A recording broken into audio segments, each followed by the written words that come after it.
We have a very distinguished scholar, public intellectual, a senior official in the Commonwealth, Professor Dr. Louis Franceschi, who is the Assistant Secretary General of the Commonwealth and used to be the Dean of a very, very major law school, founded it as well, and he'll tell a bit about that as well. I'm very fortunate that he accepted our invitation to be here because for many of you, you may not be familiar with the role of the Commonwealth, and I will ask him to speak a bit about the Commonwealth itself. But one of the remarkable things about our own journey in 1947 was that India chose to be part of the Commonwealth when we could have decided something else. So that had huge historical, and institutional implications for the way we ended up being governed, but more importantly, the interconnectedness that we have established with the Commonwealth. Today, there are over 50 plus countries as a part of the Commonwealth. Besides the Commonwealth, which he is part of, there is another organization called the Association of Commonwealth Universities. India has the largest membership to that. I also serve as chair of one of the regional committees. So there are huge opportunities for many aspects of the Commonwealth, including the common law tradition, deep commitment to democracy, shared commitment to the recognition of institutional independence and autonomy, deep and pervasive commitment to rule of law, and many other traditions that the Commonwealth has established. So we are very fortunate that Professor Louis Franceschi has accepted our invitation. I'm going to now request him to deliver the distinguished public lecture on the theme, the rule of law in the Commonwealth, diverse communities and shared destinies. By the way, this topic is something that I had put and then sent it to him, and he accepted it. So thank you so much for that as well. Over to you, Louis. Thank you very much, Vice Chancellor and Dean, Professor Raj Kumar. Perhaps you don't realize because you have him on campus always, but he's one of the most impressive, prolific, and prestigious vice chancellors I know. And I know many of them because as Dean and Professor of Law, I have perhaps taught in more than 50 universities across the Commonwealth. And it's fantastic, the work OP Jinder has achieved in just a few years. Now you may take it for granted because you are here, but once you go and you join the profession, you will realize the incredible spirit OP Jindal had and transmitted to you. 22 years ago, Steven Spielberg released a movie called AI, Artificial Intelligence.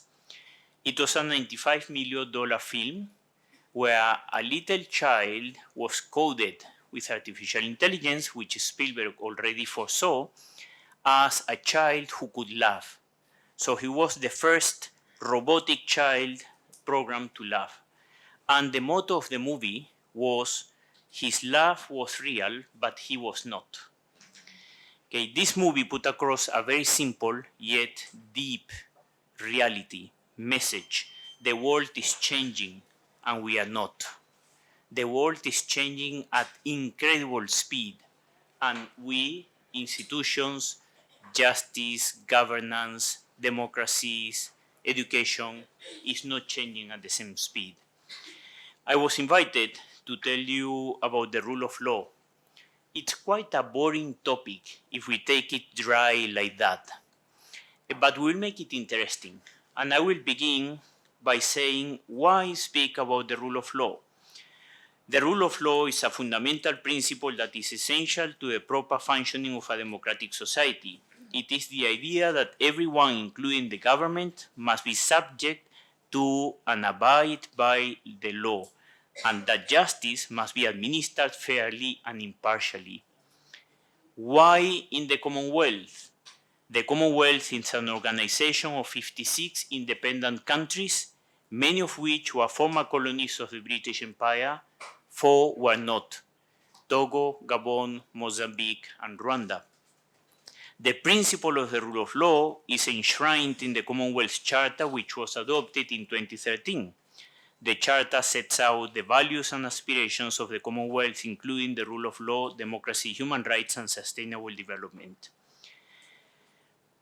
Are we diverse in the Commonwealth? Diversity is a fact of life in many societies around the world, and it can take many forms, including differences in race, ethnicity, culture, religion, language, and socioeconomic status. While diversity can be a source of strength and creativity, it can also pose challenges when it comes to creating destinies. And a famous poet put it as follows: "Our path entwined in fate's embrace, our destinies forever interlaced, two souls bound by the threads of time, a shared journey, a rhythm divine. We traverse the world in tandem, through valleys deep and mountains grand, our footsteps echoing in unison, guided by destiny's master's plan. In moments of joy we laugh as one, in times of sorrow we mourn as one, for our shared destiny, a bond so strong, endures the trial, both short and strong. As the sun sets on our journey's end, our souls forever intertwined, my friend, for though we may walk separate ways, our shared destiny, a memory that stays." Ladies and gentlemen, I am disposable. I am not needed. I don't even need to be giving this lecture. What I have just read, including the poem of the famous author, was taken from ChatGPT.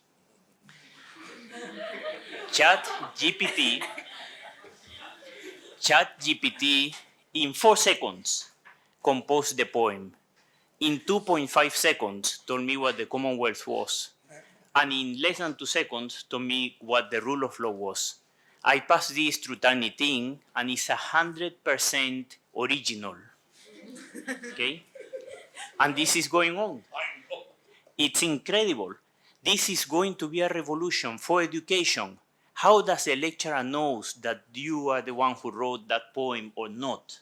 Okay, perhaps software is coming up to tell us if this was generated or not, but how can ChatGPT or similar programs will not evolve to tell us, to tell that program that this is original? So it's very interesting. The world is changing, but we lawyers, teachers, university, governments, and multilateral institutions are resistant to change. And it's your generation, the first generation, that will have in their hands the power to somehow dictate the future. How do you want it to be? My parents were a generation that was virtuous. Old is good. This is how it has always been done. Therefore, it's good. Our generation, Vice Chancellor, myself, was actual. Old is bad. Now, the time, what's happening today is important. Your generation is virtual, is the future. Some of you have different personalities in social media, and some of you have different ways of looking at the world, and you are immersed in the mobiles. As I walk around the university, I was seeing that, yes, it's the same as it was in my times in terms of life and babbling with life, but in my times we did not have neck problems. Now you do, because many people walk around like this. And suddenly, oh, sorry, there is a dustbin here, I didn't see it.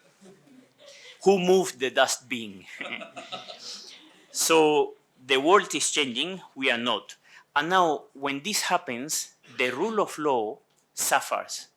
Why? Because the rule of law is supposed to somehow regulate reality so that everyone is equal and have equal opportunities, equal launching pad, equal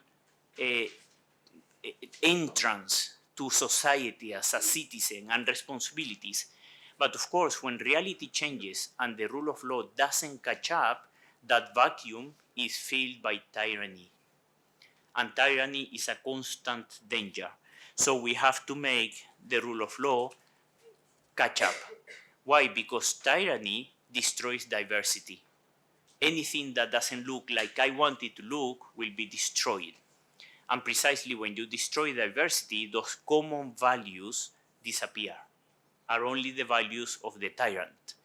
And I don't refer here to governments that are tyrant, but everywhere. I mean, the world is changing in incredible ways.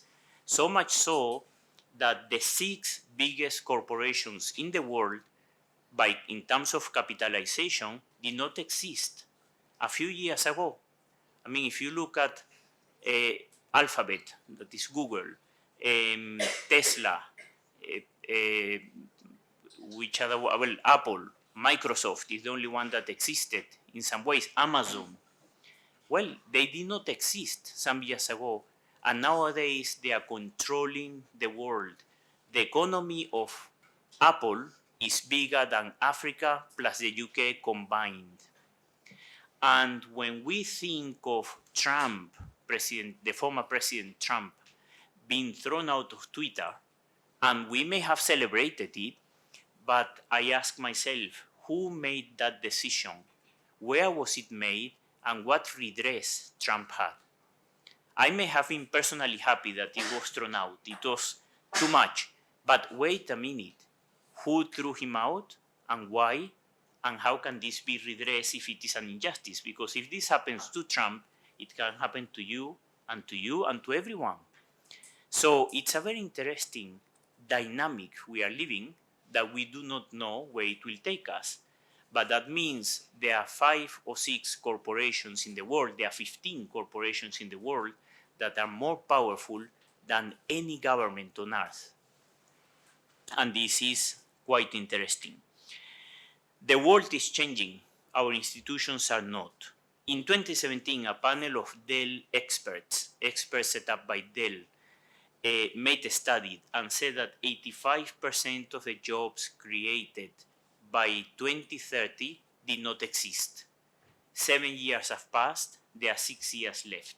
Still 70% of those, or 65% of those jobs have not been created.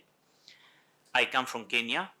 In Africa, we say as a joke, but it was true. You have 4 possibilities in life. You can either be a lawyer, a doctor, an engineer, or a disgrace to the family. So, well, that's changing. There are new, incredible opportunities that have opened up, and we do not know. We did not know about them. For example, I will mention a few. Nostalgist. Okay, a nostalgist is an interior decorator who decorates your house as it used to look when you were young in the 60s or 50s for old people. And these people are getting money, especially in the West, where people are growing older. Rewilder is a guy who recovers a mine that destroyed the land by extraction, and suddenly they create golf courses, new forests, roads, parks, etc. Telesurgeon, guys who are operating from a distance, and this is already happening.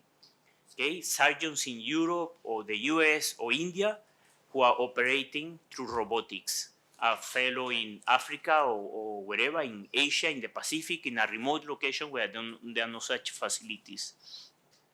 Garbage designer, because there is a huge problem of garbage. Now, of course, they are designing now dust pits, rubbish pits, which are simplicity experts. People who reorganize the structure of the rooms of the office with simplicity. Solar experts. It didn't exist. Now they are solar experts, and they're installing panels and advising, etc. Zoom experts. They are trained by TopTal, and they make money. And these are people who help corporations deal and set up Zoom that did not practically exist before COVID. And then influencers. Some of you may be here. An influencer, wow, is a big thing. I mean, I met the other day a lady who has 1 million followers. That's a lot in Africa. Of course, in India, you may have somebody who has 300, 400 million followers. Well, a person like that has an incredible, that jargon was created in 2018 by New York Times. I was once walking along the law school, Strathmore University Law School in Kenya, and I met Grace Dida, a young student. of law. Hey, what are you doing? She had her laptop and she was writing furiously. And I thought she was saying, well, I'm doing contracts. No, I'm studying Python. And this is not witchcraft. Python is a programming which some of you have done, perhaps. Say, wow, a law student doing Python. This is a new thing to me. Because in our days, we did law because we hated math. So that's changing. Lawyers may have to be coders. I mean, why can't AI resolve a small claim? Why should it be a judge when we can code AI to resolve small claims, and that becomes the small claim courts, which are paralyzing the Indian legal system when you sometimes spend 432 weeks resolving a case. And it's a case that could have been resolved in just like that. Well, Dubai and Qatar have set up those international financial courts for investors. They resolve huge disputes in 4 weeks. The UK in 32, Kenya in 58. But why should it be 58 weeks or 400 or 30 weeks? Even 4 for certain types of claims. Wow, the things are changing. And the world is changing. India is changing faster. I mean, it's incredible what I have seen. I have come to India 3 times to different cities. Maybe you take it for granted, but I have seen the change happening. At 6.1%, India is the fastest growing economy in the world. The 10th fastest growing cities in the world are all of them in India. The 6 biggest companies in terms of capitalization are not in India, some of them are, but Apple, Microsoft, Alphabet, Amazon, Meta, and Tesla did not exist a few years ago. Well, powers are shifting. India is an incredible example of growth, of innovation, and this has to pass across the Commonwealth. I will explain a little bit something that caught my attention. I visited the High Court of Delhi 2 days ago, yesterday actually. I was there with the judges and talking to them. It's a paperless court. Now they have no papers, etc., etc. They have innovated quite a lot in what refers to to justice delivery. But one challenge they are very much aware of is that we are still innovating on a system that may not be the right system. I mean, if you look at a court 500 years ago and a court today, they look largely similar. And how we have tried to improve is by placing cameras in the courtroom and recorders and the e-filing system. But I say, well, wait a minute. Isn't this type of innovation the same that was happening with maps 20 years ago? That we had the big maps and you saw people driving with those big maps. Maybe you didn't because you are too young. And then from there we went to the A to Z maps that were a book and it was easy to drive. But that was not innovation. Real innovation came with Google Maps. And when Google Maps began, they thought they were crazy. You guys, you think you are going to map the whole world? Are you out of your mind? But they did it. It was a matter of art, going little by little, patiently, until every corner in the world was mapped. Well, these revolutions are happening all across the spectrum. Now, why is the rule of law being held back?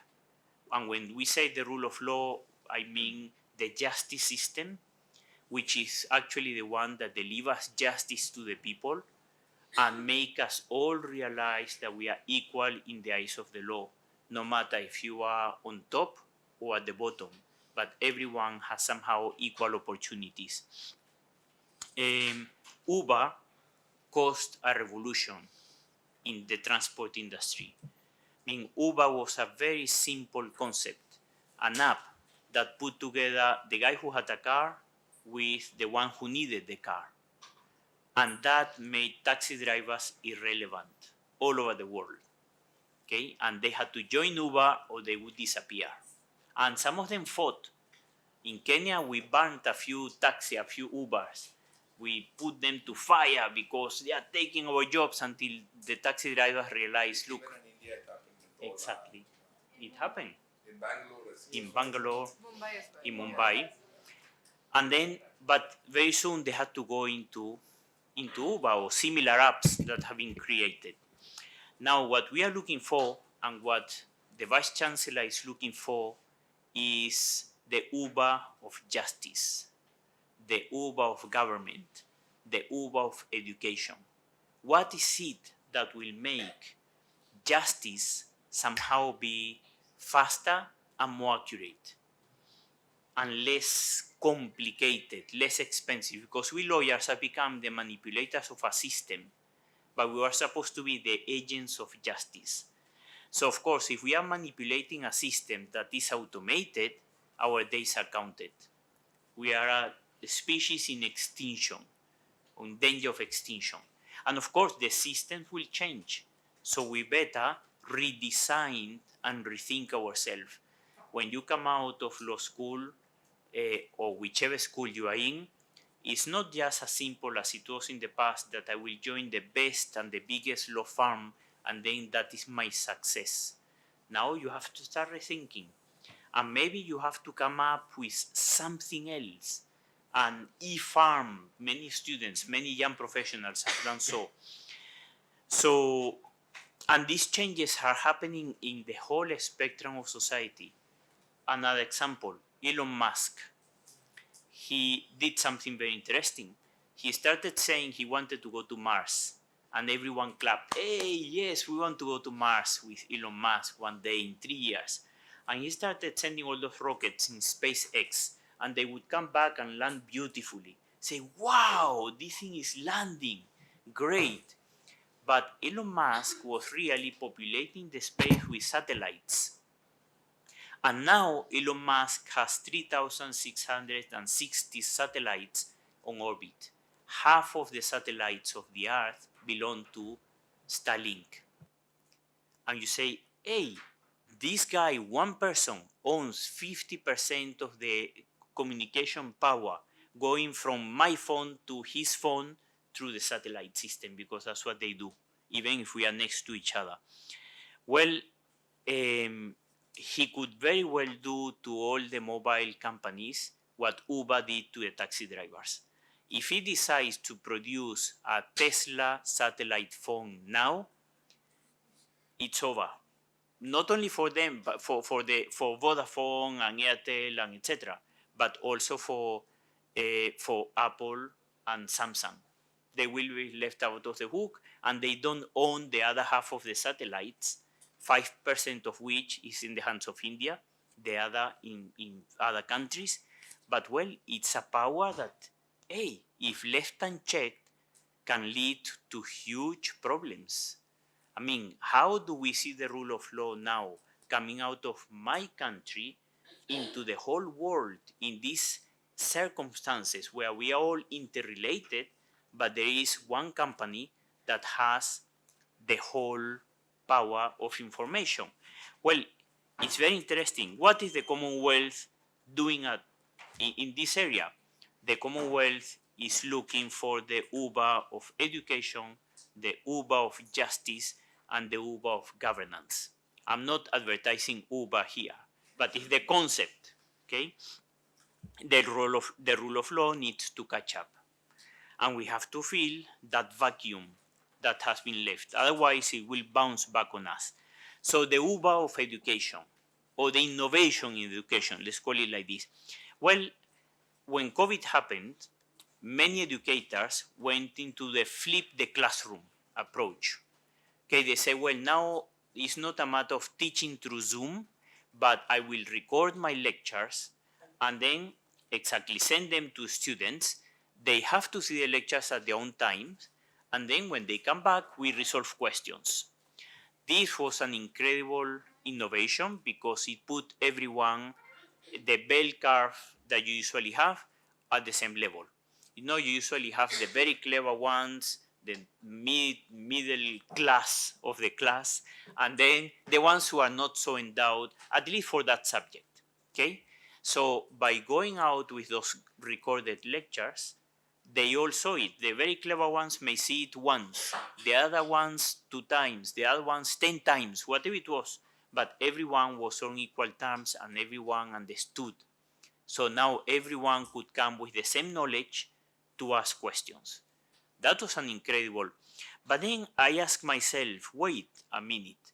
Sony Pictures, which perhaps some of you know because you watch movies, mostly Hollywood, they make $200 million in profit from movies, and they are one of the biggest.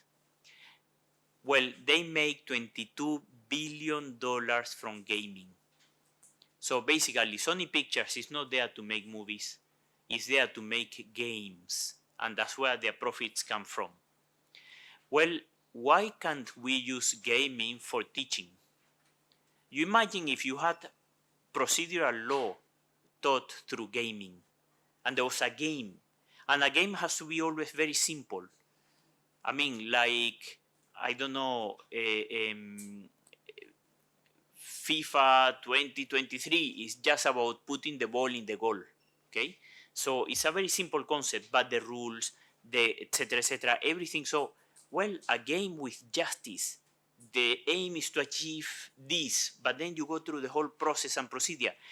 People, you will never ever forget procedural law if you went through gaming. So those are the challenges law schools are looking at. How can we use the innovations that are going on around so as to make it part of our teaching? And then the time we are not spending, because education will be faster. Okay, if you give me a game of human rights, wow, I may learn human rights in 2 weeks because it's exciting and I spend the whole day, 24 hours, well, not 24, you have to sleep, but many hours with games, playing the game of human rights or whatever it is. Well, what do you do with the rest of the semester? You dedicate it to now the classicals, history, critical thinking, character building, things that we have forgotten. So it's very interesting, very exciting, but things like that will happen. It's just a matter of time and little time. Innovation in the rule of law, in the justice sector, e-courts. Well, e-courts is becoming a big thing, and people are thinking of e-courts in a different way.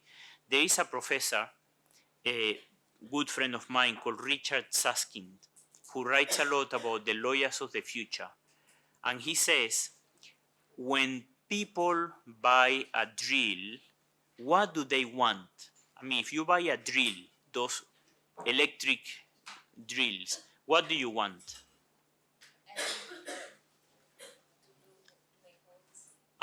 What do you want when you buy a drill? Huh?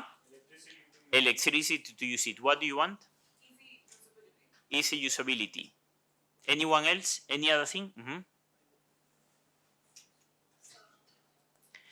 Well, you see, she had the right answer. You want a hole. You see, why do you buy a drill? It's not because you want the best drill. It's because you want a hole on the wall. Well, when people come to a lawyer, they don't want a lawyer. They want justice. They want to resolve their problem. Okay? And if a computer can resolve the problem for me better, then that's what I want. Okay? Why do I want a lawyer? Lawyers can become irrelevant, we could do away with them. Now, there are very interesting initiatives taking place or innovations. For example, in Uganda, a group of young lawyers have created the law box. And the law box, Gerald Avila of barefootlaw.org, and you can check it in the internet, they came up with a law box. And the law box is a container, shipping container, which has Winnie, an artificial intelligence dispute resolution facility, and it has a mobile court, virtual court, a magistrate sitting virtually, listening to cases, and it has a dispute resolution center mechanism. a place where people can see to resolve disputes. It's movable and it's solar powered. So of course, this has become the center of attraction of the village because you have taken justice to them, and it's justice that somehow is immediate. If you have a dispute, you may resolve it with artificial intelligence. If you can't, okay, the virtual court is there. And if you can't, well, there you have the mediation center to see if you reach mediation before you go back to court. So this is making access to justice incredibly easy and accessible to people who had no access to justice. So we lawyers have to somehow rethink ourselves. As you attend every lecture, every class, every course you do here in the university, you have to be constantly thinking, how will this look like in 5, 10, 20, 30, 50 years' time, which is somehow the lifespan of your professional career. Because Jindal Law School will give you the facilities, the diligence, the discipline, intellectual rigor to be the best, but it's up to you to make the best out of what you are given. Then in governance, it's interesting. You know, most of you use mobile money, right? And I think nowadays there's incredible inclusivity, financial inclusivity when it comes to mobile, to using money. This has been one of the greatest things I think the government has done, pushing somehow this financial inclusivity. So if you have a phone, you can make transactions. In other countries, it doesn't happen. It's not like that. I was recently in Nigeria. The mobile money hasn't happened because somehow the banks have, the lobby of the banks have prevented this from opening up. In Kenya, we have M-Pesa, mobile pesa, because pesa is the word for money in Swahili, but also it happens in Hindu. In fact, in Kenya, when you say that's it, you say bus, which is also, it comes from here. So we got many good things from India. And you say, well, if you can trust your money to the mobile company, why can't you trust your vote also to the same systems, so similar systems? Why do we have to queue in a place and spend the whole day queuing? And why can't we vote in the same way we transact money? And why can that be as accurate or more accurate than counting votes manually? Well, all these are the challenges that will appear. But governance and democracy is being challenged as well. And when this happens, the rule of law is being challenged. We know that when we create good systems, there is no painting without shadows. You always have light and shadows. So when personal computers, came up into into life, then viruses appear. So how do we know that some of those AI systems will also not be fostering corruption, discrimination, injustice? Well, it's a huge challenge. And that's why everyone is so scared with ChatGPT. In fact, when I asked ChatGPT about the Commonwealth, gave me a fantastic definition which I read to you. But it told me there were 54 countries. And I said, you are wrong, there are 56. Because Togo and Gabon joined last year in June in Rwanda. And ChatGPT said, sorry, I'm very sorry if that is a mistake. I will take this into account, but my information is accurate until September 2021, because that's when they put somehow the limit for coding. So, well, it's very interesting what's happening. But in future, we may have cabinets made up of artificial intelligence. Why do I need a cabinet minister of security or justice or investment if I can have an artificial intelligence facility that will advise the Prime Minister on what the best decision is, taking into consideration all the million factors, political, social, economic, security-wise, everything. Well, it could be. Why can't I have Minority Reports, AI Police, another movie of Steven Spielberg? Why can't I have AI judges?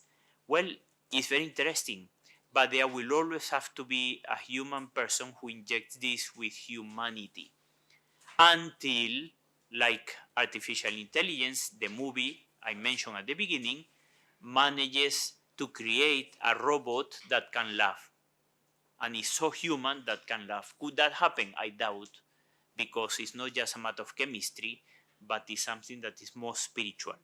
But anyway, recently the Commonwealth has offered the member countries, the 56 member countries, 10,000 Intel scholarships for public servants who want to learn artificial intelligence, and also 10,000 scholarships for young people who want to be trained on AI by Simply Learn, and 1,000 scholarships from King's College for public officials who need to be trained in how to run it.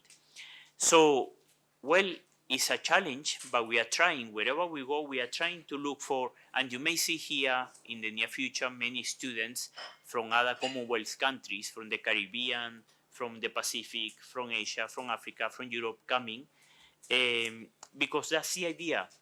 See, multilateral institutions were created 158 years ago with the first one, that was the ITU, the International Telegraphic Union. Later on, it became the International Telecommunications Union. Why was it created? Because the telegraph was invented, and the telegraph was sending text from London to Paris or to New York suddenly.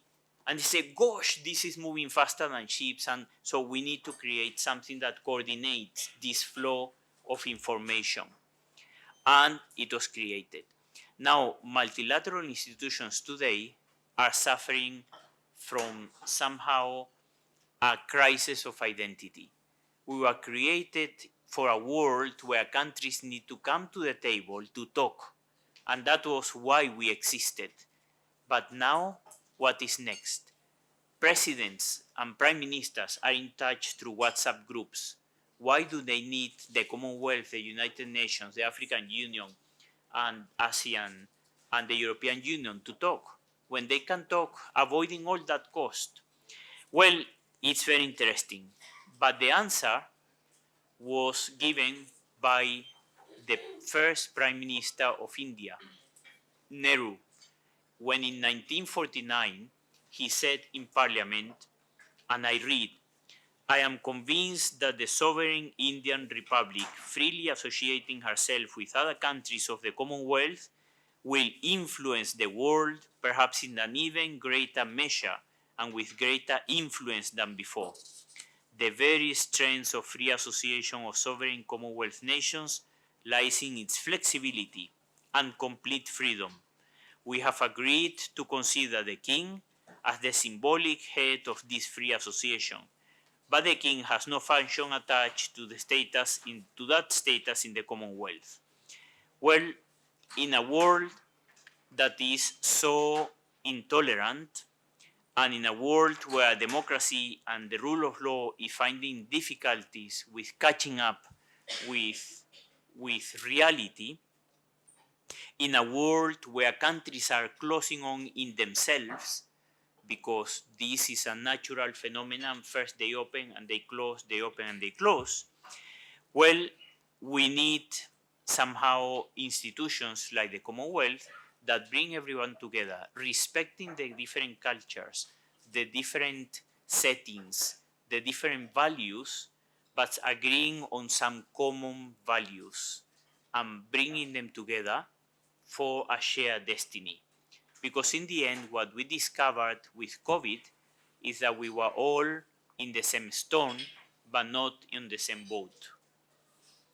Countries were navigating in different ways. And the rich countries got all their vaccines together, okay, and for the poor countries, they left nothing. And the only country that behaved exemplary in this regard was India. It's incredible. And something that shows the value of institutions like the Commonwealth, which are not made for bureaucracy, international bureaucracy, but for cooperation and collaboration, is that in 2018, when the leaders had met in CHOGM, Commonwealth Heads of Government meeting in London, took place in London, but it goes rotating, President Uhuru Kenyatta of Kenya met Prime Minister Modi, and they embraced each other and they greeted Uhuru is like a bear, and Modi is smaller, so it looks like he was going to kill Prime Minister Modi.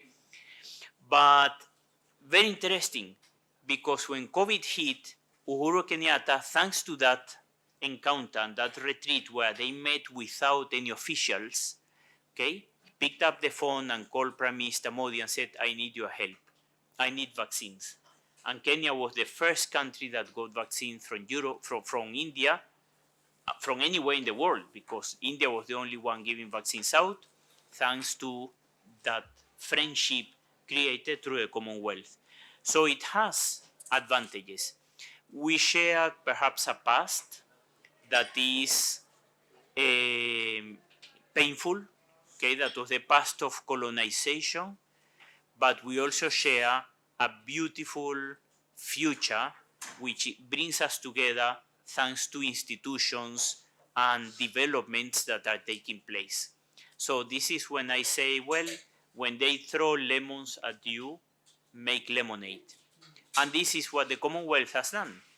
And the Commonwealth is what it is thanks to Nehru, who put the foot down and told the former colonizer, these are the conditions for me to join. And that's why the Commonwealth was formed, in the way it was formed. And 20 years later, 3 presidents of Africa, Kwame Nkrumah, Julius Nyerere, and Kenneth Kaunda, went to London to say, well, we are leaving the Commonwealth.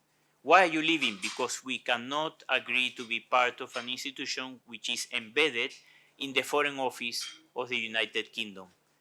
And the Queen had an incredible idea. Said, no, I give you Marlborough House, one of her palaces, to be the seat of the Commonwealth. Well, and that saved it, because the Commonwealth became an independent body that is not run by the British government, and which is a body where every country has the same power. It was incredible to see in Rwanda in 2022 at CHOGM how the little countries were talking to the big countries, the middle countries to the other countries, the rich to the poor, all on equal terms. And Nauru, with 11,000 inhabitants, has the same power as India, with 1.4 or 5 billion. And the UK has the same power as Nigeria, and South Africa has the same power as Dominica with 70,000 inhabitants. All of them, the 56 countries, are equally powerful, and the consensus is agreed among all of them. Well, it's incredible. And perhaps we are now in a time when it will be India's responsibility to save the Commonwealth of the future, to dictate somehow, to agree more than dictate, because nobody dictates, on how the Commonwealth can be an incredible engine for innovation in governance, because you have created incredible e-government systems, in justice, because you have created incredible e-justice systems, and then of course in education, e-education, if you want to call it, because you have an incredible energy when it comes to knowledge sharing. Whenever I go to an Indian university, I am very, very impressed with the level of intellectual rigor and curiosity you people show. Well, now to get close to the finish, I have a 50-page speech, but no, I'm joking. I don't have a 50-page speech. I'm almost finishing. But something important, and this is the key idea I wanted to leave with you: the world is changing, but our institutions are not catching up. The world is changing too fast, and that vacuum left by our institutions not being able to catch up fast damage, corrode, and corrupt somehow the rule of law. And of course, our shared values are destroyed because diversity is tampered with. Today, as we speak, there are 958 container ships in the world moving from country to country, just transporting coffee. Okay, I don't know. Well, this is tea. This is more interesting. It's not as big as coffee, but it's getting there. Coffee, there are 2 billion cups of coffee drunk every day in the world, which requires 958 container ships per day. I mean, moving around transporting coffee. Sri Lankan tea can be drunk in any place in the world. Toblerone, that famous Swiss chocolate, you can buy it anywhere. When I was little, for you to have Toblerone, you had to go to Switzerland. Now you can buy Toblerone anywhere practically in the world, even in the smallest towns in Kenya. I have found and seen Toblerone. Fast food everywhere. Okay, for example, in the UK, I say jokingly that as everything is transported and frozen, you can have chicken, a carrot, or a banana, and they all taste the same. The difference is the sauce. Okay, well, this is pushing the world somehow into stress. Why? Because it's not that coffee is something we drank in the equator where it grows. No, now everyone wants to drink it anywhere, even the North Pole. If you are there, you want a cup of coffee. And of course, that stress is damaging the environment. And we are reacting in a very interesting way, because the reaction that is being pushed by your generation is, in a way, going back to the original status. And that is why I say this has no relation with the rule of law, but to enforce this will require the rule of law, although I hope it doesn't happen, is we are going to become VINI, V-I-N-I. And this is where we are moving to. What does this mean? V for vegan. Now it's not vegetarian, it's vegan. And of course, there are absurdities, because I have seen, if you go to London, in the metro, you see advertisements of vegan bacon. You say, well, since when this was created? For sure, the thing is putting a lot of stress on pollution, environment, water, whatever it is, because it's not natural. And the idea of being vegan was totally nature, but okay, vegan. And now when you ask for something that is not vegan, I sometimes say, well, I'm a second generation vegetarian. Why? Because I eat chicken and the chicken eats grass. So it's processed grass. But, but you see, sometimes you ask for chicken or fish and they look at you badly, like you are destroying the world. Hey, okay, fine, give me rice. But so vegan. Vini, vegan. I for immobile. To move around, to have a car is becoming a bad thing. Even a Tesla, because it's not clear they are sustainable. But you have a car, no, you should move around inside bicycles, you should move around in whichever green way, public transport. For example, in London, if I go by car to my office, I have to pay £15, which is a lot of money, every day for entering that zone, congestion zone. So, well, these are the limitations. N for naked. Naked, why? Because clothes are becoming unsustainable. Before, fashion was changed every 6 months. Now it's every 2 weeks. Zara, which is a good company, because they treat their employees very well, but they have to change their fashion every 2 weeks. This is unsustainable. The amount of water, pollution, chemicals, etc. Well, and people will start fighting. There are already quite a number of of fashion designers that are going for sustainable fashion. And what is more sustainable than going naked and paint yourself with something that you can wash at night? Well, we hope it doesn't come to that, but anyway. And then I for indeterminate, because also gender has become so fluid that now you cannot say if you are he, she, and it can be insulting to certain people, and then you better keep quiet. Okay, fine. We are, but we cannot say what we are because this is a very difficult issue to deal with. Then you say, well, it's true, we are going to become Vini, vegan, immobile, naked, and indeterminate. That's where we are moving somehow to. Well, we hope no. We hope our intelligence finds a better way of dealing with all these realities, and we can still live the development and luxuries of life in a way that is sustainable and that makes us live better lives. But what is not sustainable is that empathy, friendship, forgiveness, magnanimity, and humility that humanity has. Artificial intelligence is essential perhaps for efficiency, which humanity requires, but humanity is not replaceable by artificial intelligence, which cannot fulfill those conditions I have mentioned. Well, ladies and gentlemen, the Commonwealth has prevented 4 civil wars in the last 18 months. We do not speak much about this. We have amazing leaders across the world. We, because of our work, meet presidents and prime ministers all the time. It's impressive the quality of prime ministers and presidents we have in the Commonwealth. It's incredible.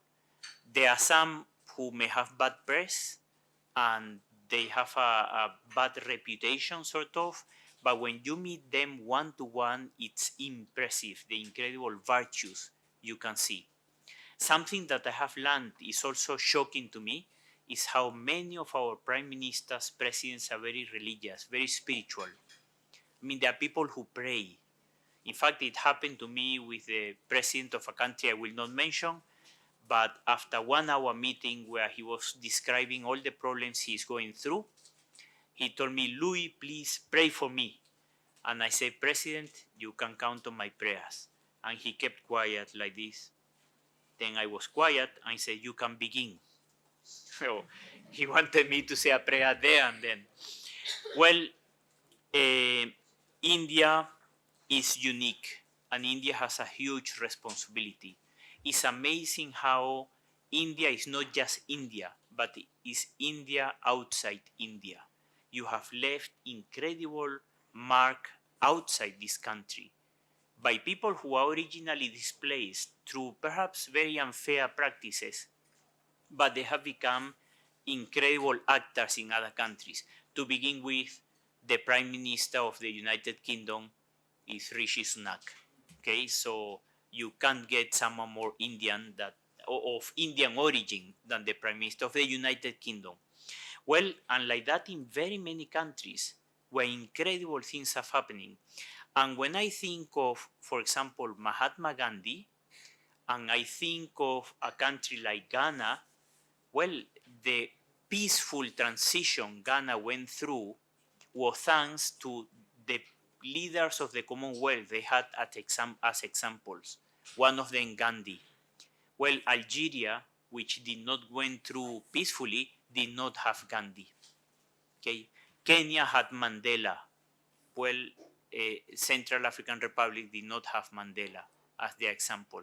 So Gandhi was ours. Mandela is yours.